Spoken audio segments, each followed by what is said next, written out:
Hi, I'm Elliott Gue. I'm the editor of the Energy Strategist, and today I want to talk about the natural gas inventory report released this morning.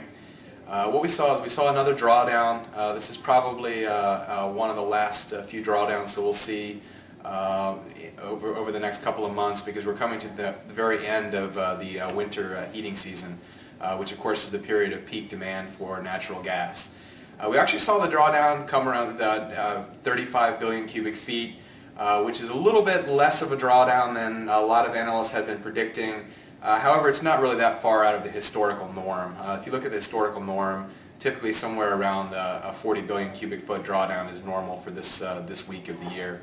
And we'll probably likely see drawdowns over the next report or two. And again, after that, we start to move back out of the winter heating season into a period we call the shoulder season, which is really a period where, as the weather starts to warm up, demand for natural gas for heating starts to fall off a little bit. And at that point, we typically begin to see inventories of natural gas in the U.S. start to build again, start to actually move higher again. The next period of higher demand for natural gas will likely come over the summer. 15 years ago, most gas was used in home heating or home uses or industrial uses. Nowadays, though, a lot more gas is being used in electrical power plants in the United States. We saw a huge building wave of electrical power plants back in the 1990s. As a result, there's become a second period of heavy demand for natural gas over the summer months due to the summer cooling season and people turning on the air conditioning, etc. So that'll be the next period to really look out for. The other factor we will probably see come up as we head into the summer months is again the start of the Atlantic hurricane season. Last 2 years we haven't seen a whole lot of damage in terms of hurricanes hitting the United States or at least gas producing areas in the United States. But of course 2005 was an awful year and that caused some supply disruptions for natural gas. So that's another thing to look out for as we head into summer. Broadly speaking, natural gas inventories now are slightly above the 5-year average, but it's really not by a meaningful amount. We're about 16% under where we were last year, and that really accounts for the continued strength we've seen in natural gas prices. As I mentioned in yesterday's webcast, I believe that natural gas prices have a lot more fundamental support behind them than do oil prices right now. I'd rather be in stocks leveraged to natural gas than I would be in stocks leveraged to oil right now. That's not, of course, to say that oil can't go higher short term, mainly because of currency fluctuations rather than anything else. But I do think that the bigger opportunities lie in natural gas.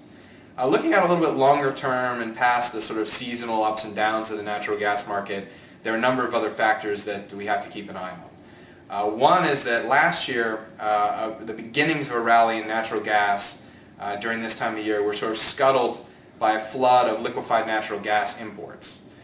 This year that hasn't happened. In fact, liquefied natural gas imports are really falling rapidly, and that's due mainly to the fact that gas prices are much, much higher in Europe and in Asia than they are here. So those liquefied natural gas tanker shipments are going to tend to move to those non-U.S. markets rather than coming to the U.S. market where prices are still lower.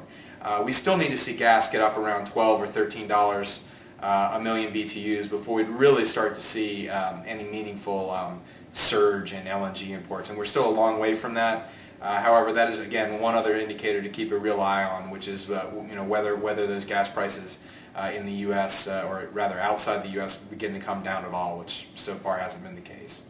The other factor from a longer term perspective that I continue to watch very closely is what's going on with Canadian drilling activity. And basically the situation there looks very ugly in terms of supply. Right now, Canada is our largest source of imported natural gas, accounting for, and has been throughout history, really. In the future, LNG may become more important and actually overtake Canadian pipeline imports as number one source of gas, but right now that's just not the case.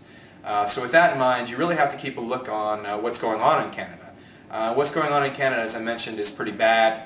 Drilling activity there over the last couple of years has absolutely collapsed for a number of reasons. One is that gas prices were depressed, as I mentioned before.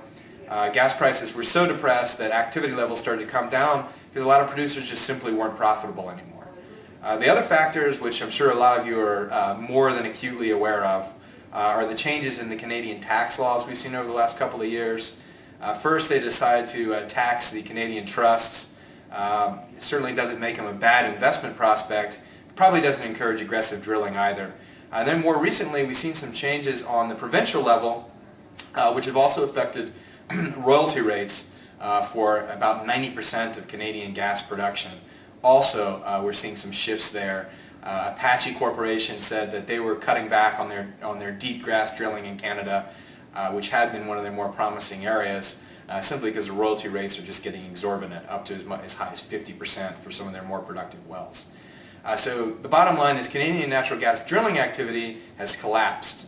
Now, according to the Canadian Energy Board, the average Canadian gas well sees a 55% decline in production within the first 18 months of it going into production.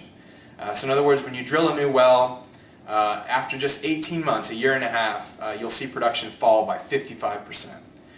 What that means is that if you stop drilling, it doesn't take very long before Canadian production really starts to fall off a cliff. We're beginning to see that come true. We're beginning to see the early signs of the decline in Canadian drilling activity over the past 18 months or 2 years really start to come home to roost. Ultimately, that will result in lower exports of gas to the United States. Another factor in Canada to watch, the startup of oil sands projects. Oil sands projects typically use natural gas to separate the bitumen from the sand and dirt to produce the heat, basically, to separate the oil or the bitumen from the sands. Requires a tremendous amount of natural gas. And the startup of a number of new large projects in that area probably means that we'll see a demand for gas also tick higher in Canada, therefore also cutting the potential exports to the U.S. So bottom line, I see pretty positive long-term trends for natural gas. I would look at the producers that have the real opportunity to expand their production, but also start to look at a few of the services and drilling firms with a nice franchise in some of the more complex fields in the U.S. and in fact in Canada as well. Thank you very much.